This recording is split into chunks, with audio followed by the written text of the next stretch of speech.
There's a particular vulnerability that comes with being a parent to adult children who've never been financially independent.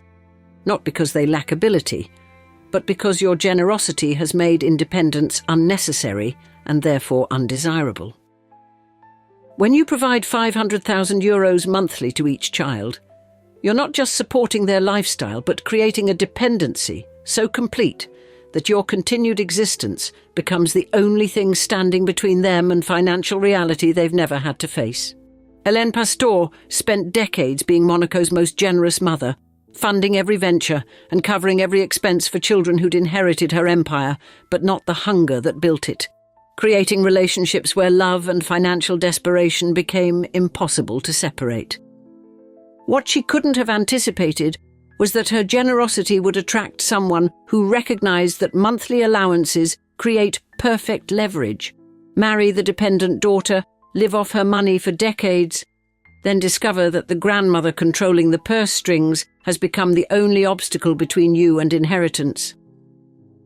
In today's episode of Old Money Allure, we expose how Monaco's second wealthiest woman was murdered by someone who'd spent 28 years at family dinners calculating exactly when maternal generosity would become more valuable dead than alive, proving that sometimes the price of supporting your children is paid by becoming expendable to those who've attached themselves to your fortune.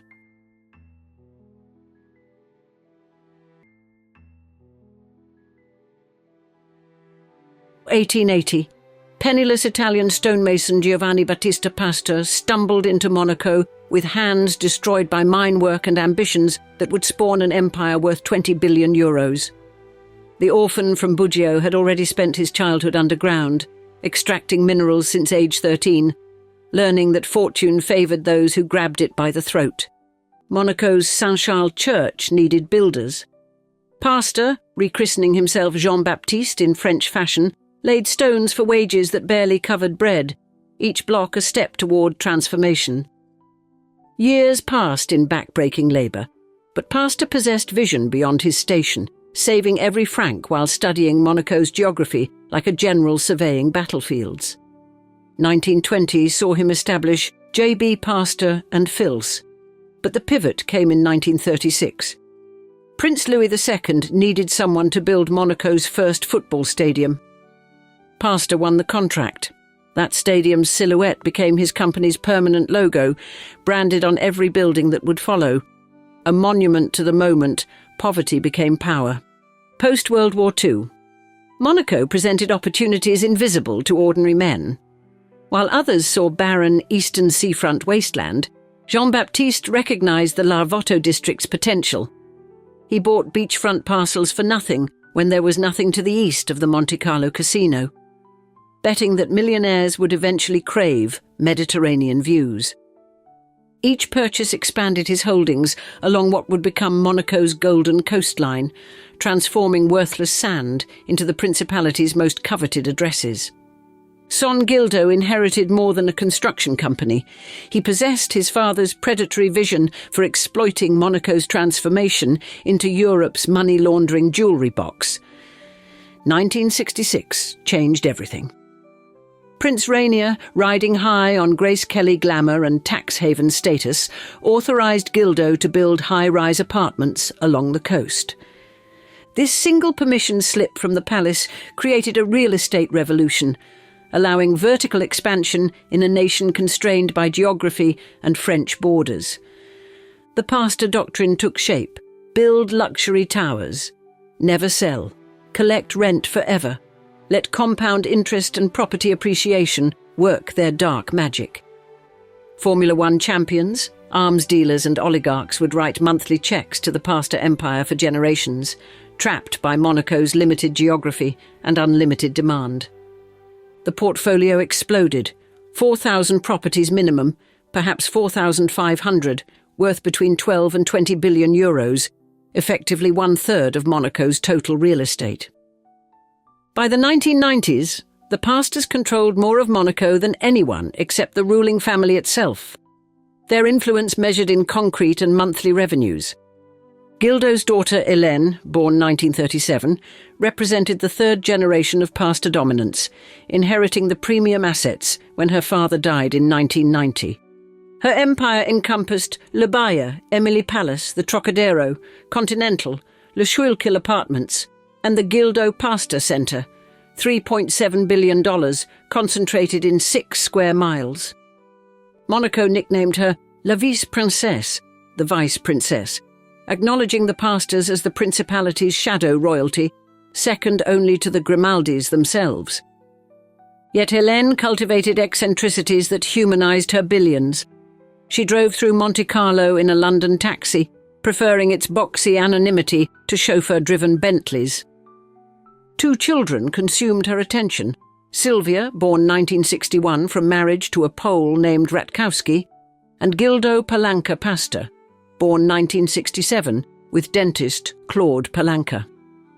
Each child received monthly allowances of €500,000, 6 million annually, enough to purchase whatever they desired, except independence from mother's purse strings. This financial arrangement would prove fatal, creating dependency that attracted predators who saw opportunity in Hélène's maternal generosity. The pastor name decorated 15% of Monaco's residential buildings, a vertical empire built by 3 generations of calculated greed and architectural ambition. Giovanni Battista's ghost must have smiled watching his great-grandchildren collect rent from billionaires, his mining-scarred hands having built Monaco's modern skeleton. Then came 1986, a charity ball where daughter Sylvia encountered a Polish charmer whose fraudulent credentials would eventually paint the Pastor Empire's walls with blood. Wojciech Janowski materialised at Monaco's 1986 charity ball, wearing bespoke suits and lies, tailored just as carefully by expert hands. Warsaw birthed him August 15, 1949, equipping him with communist-era survival skills, forge documents, fabricate histories, monetize proximity to power. His father, Sven Borberg, earned distinction as a Nazi collaborator, convicted and imprisoned after World War II. Legacy of deception passed to the son. The resume glittered with false gems: Cambridge University graduate, hotel magnate, casino operator, nanotechnology pioneer through Firmus Sam, Poland's honorary consul to Monaco. He'd co-founded Monaco Against Autism, earned France's National Order of Merit from President Nicolas Sarkozy. Genuine honours built atop fraudulent foundations. Sylvia Pastor, nursing divorce wounds at 53, avoided the dance floor that night until Janowski appointed himself her permanent companion, deploying charm like a sniper. History repeated itself, he'd later muse, noting how Sylvia's mother once eloped with Sylvia's father, a Polish man, before the family retrieved her, romantic precedent for his infiltration. 28 years together. 1 daughter. Millions upon millions siphoned from Sylvia's accounts into Janowski's elaborate theatrical production of non-existent success. Cambridge never knew him. Pascal Doriac, the personal trainer who'd eventually coordinate murder, had purchased that diploma from a Thai degree mill. Hudson Oil existed primarily in Janowski's imagination and self-authored Wikipedia entries. Reality: 1 defunct Polish refinery called Glimar, purchased for $40 million never paid. Court orders chased phantom payments while Hudson Oil's website died and its headquarters transformed into a therapist's office, fitting metaphor for Janowski's delusional empire. The company owed its first instalment by the end of 2014, pressure mounting as Janowski's web of lies began fraying at every edge. Dubai became his financial laundromat. Sylvia's money entered, emerged cleansed, then vanished into ventures that existed solely on letterhead and cocktail party conversations. The only money he ever had was his wife's money, Gildo's lawyer would observe, summarising decades of parasitic attachment to the Pastor fortune. 2012 yacht purchase, Janowski doctored invoices, adding €1 million to the price. Sylvia paid. He pocketed the difference with practised nonchalance. London apartment for their daughter? The money bought property in Janowski's name, secretly mortgaged before Sylvia noticed her gift had been stolen and leveraged. Dental school tuition became another profit centre. Actual cost, €250,000 annually. Janowski's claim, €500,000. Pure mathematics of theft. 16 months before murder, 7.5 million of Sylvia's €9 million vanished into Janowski's financial quicksand, irretrievable as smoke. Investors adored Sylvia, he'd admit during trial. Whenever there was a problem, she'd call her friends and they'd sort it out. Parasitism perfected. His Polish consul title, unpaid, ceremonial, worthless, opened Monaco's doors through perceived prestige rather than actual power, fool's gold that fooled everyone. 2012 brought disaster.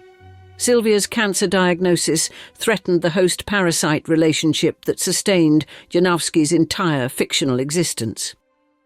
Simple equation tormented him. If Sylvia died before Hélène, the monthly €500,000 disappeared. His debts would devour him within weeks. Pascal Doriac testified that immediately after Sylvia's diagnosis, Janowski first mentioned eliminating the old woman, murder as financial planning.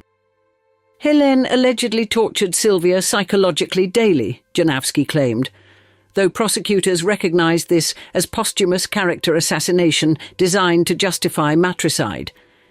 The relationship between mother and daughter had always been complex, but Janowski weaponised these tensions, presenting himself as Sylvia's protector against maternal cruelty. Hudson Oil's collapse accelerated. Creditors mobilised. Criminal prosecution loomed. Every direction led to exposure, bankruptcy, and the end of Janowski's Monaco masquerade. Hélène Pastor, 77 and healthy, controlled the solution to every problem. Her death would unlock Sylvia's inheritance and save Janowski from his self-created catastrophe. 7 p.m, May 6, 2014. Hélène Pastor completed her daily ritual at Richest Hospital, kissing her stroke-afflicted son Gildo before departing. Mohammed Darwich waited beside the black Lancia Voyager, 20 years of faithful service about to end in shotgun smoke and blood splatter. The chauffeur had become more than an employee. He was Hélène's trusted companion, a member of the extended family who'd driven her through 2 decades of Monaco life. The Lancia nosed toward traffic when sudden movement erupted. A figure sprinting from behind concrete barriers, sawn-off shotgun rising toward tinted glass. First blast shattered the passenger window. Buckshot invaded Hélène's jaw, neck, chest, abdomen. Over 50 pellets perforating Monaco's second wealthiest woman. The gunman leaned through the destroyed window, firing again. Darwich caught the second load. Face, neck, stomach, chest transformed into a geography of wounds. 20 metres forward, the Lancia crashed, its momentum finally exhausted. Dr. Eric Qua, smoking nearby, rushed toward gunfire echoes and found Hélène pulseless. "I thought she was dead," Qua later testified, describing the horrific scene of Monaco's property queen slumped in her seat, chest riddled with shot. One witness described raw terror. "I saw the gunman turn back towards me with his big gun and a bag. I thought he was coming for me." Surveillance cameras captured criminal incompetence, assassins arriving via taxi after failing to purchase a scooter, then escaping in another cab like tourists. €500 for the return taxi to Marseille, an absurd sum that immediately flagged the transaction. "They did everything you're not supposed to do," police marvelled. Amateur hour continued at their Nice hotel, the Azure Riviera near the railroad station. DNA on a shower gel bottle, cell phone records creating digital breadcrumbs, financial transfers any investigator could follow. A maid wearing gloves had appropriated the shower gel bottle and delivered it to police, providing the DNA evidence that would help convict the killers. Samin Said Ahmed, 24. Alher Hamadi, 31. Comoros Island natives with Marseille addresses and criminal histories, hired guns who'd never graduated from street crime. They lived in Marseille's rough northern districts, men whose poverty made them susceptible to Janowski's money, desperate enough to attempt murder for 30,000 euros each. 4 days later, Mohammed Darwish died. Collateral damage. Wrong place, wrong time, wrong employer. His only crime, driving Monaco's marked woman. May 16th brought miracle. Hélène conscious, speaking through her tracheotomy tube about a black man appear who fired 2 shots, the first on her, the second on Mohammed Darwish. Police presented photographs. Hélène studied them carefully before whispering, "I'm scared. I want to see you again because I have other things to say." Those crucial words never came. May 21st, Hélène Pastor died, taking her secrets and suspicions into Monaco's most expensive grave. Prince Albert issued platitudes, deep support for the Pastor family. Black funeral ribbons decorated corporate signs. Monaco reeled from its first assassination in memory. Investigators initially suspected Italian syndicates, 'Ndrangheta, Camorra, or Russian mafia expansion into Riviera real estate. The Pastor empire made an obvious target. Financial forensics revealed different story. 9 Dubai account withdrawals between April 22nd and May 4th. 200,000 euros systematically extracted. June 23rd brought thunder. 23 arrests across France, including Sylvia Pastor and her Polish partner, the grieving daughter and her Cambridge-educated consort. Pascal Doriac cracked immediately. The personal trainer had no stomach for murder charges, spilling every detail of Janowski's recruitment and payment schedule. The conspiracy extended from the splendours of Monaco to the slums of Marseille, as prosecutors described it, connecting billionaires' row to housing project hitmen. The money trail led through Dubai back to Janowski, while the killer's incompetence created evidence museums, DNA, phones, witnesses, surveillance footage, taxi receipts. Janowski had scripted everything: kill both targets, steal Hélène's handbag to simulate robbery, create chaos to mask the most intimate betrayal imaginable.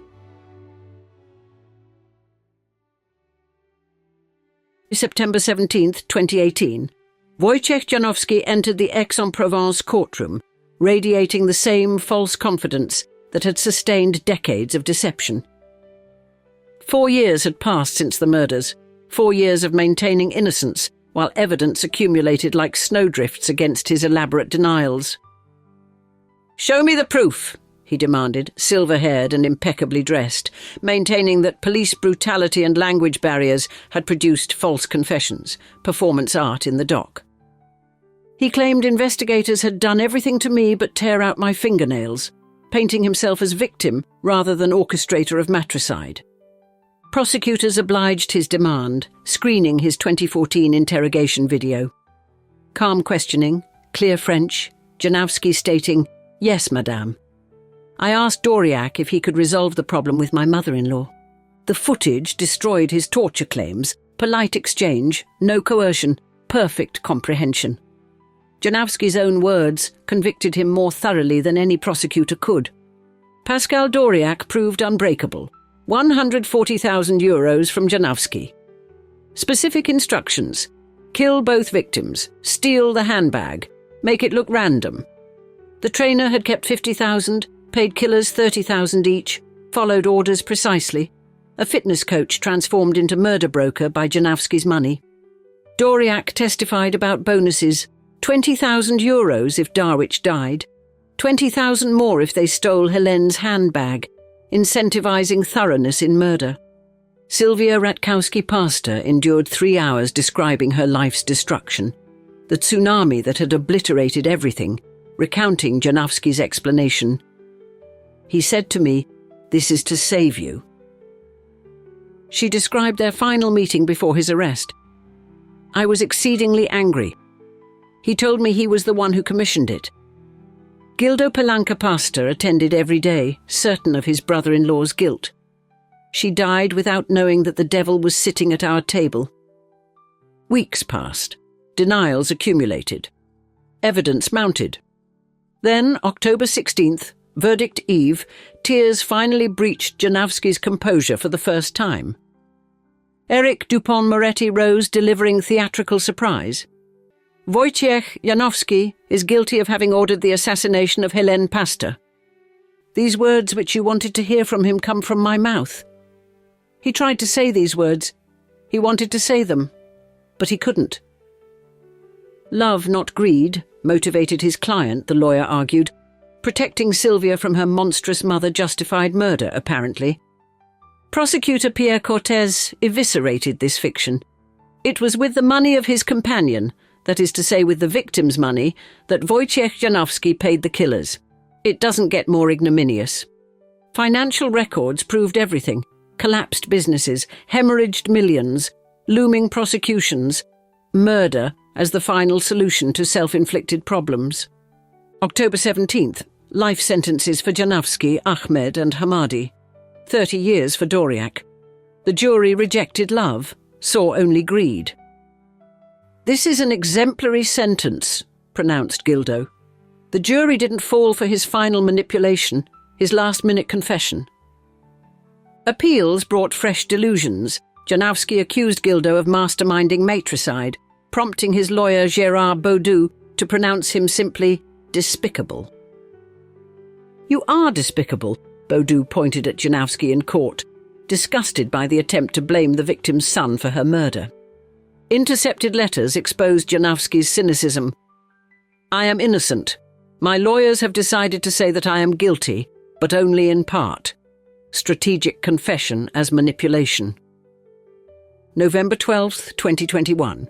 Appeal rejected after 7 hours of deliberation. Life sentence confirmed. 72 years old, Janowski would die in prison for his avarice. Poland had already stripped his honorary consul title in June 2014, the Foreign Ministry citing loss of the irreproachable reputation that is essential for this role. The Pastor empire endures. Buildings still dominate Monaco's skyline, rents flow eternally, but the family lies shattered like Hélène's car window. Sylvia lost mother, partner, brother and peace. Gildo survived his stroke, but not his suspicions. The dynasty fractured beyond repair. Monaco's shadow princess died without knowing her daughter's lover had orchestrated everything. 28 years of family dinners concealing murder plans. Giovanni Battista Pastor's ghost watches his empire continue while his great-great-grandson rots in French prison. From Italian stonework to life sentence in 4 generations. The Polish prince who promised salvation instead delivered damnation, trading Sylvia's love for bullets that killed the golden goose he'd been plucking for almost 3 decades. And now we want to see you in the comments. Before this video, had you heard of this scandalous Monaco story? And what is your opinion on it? No, we look forward to hearing from you below, and thanks for joining us for another episode of Old Money Allure.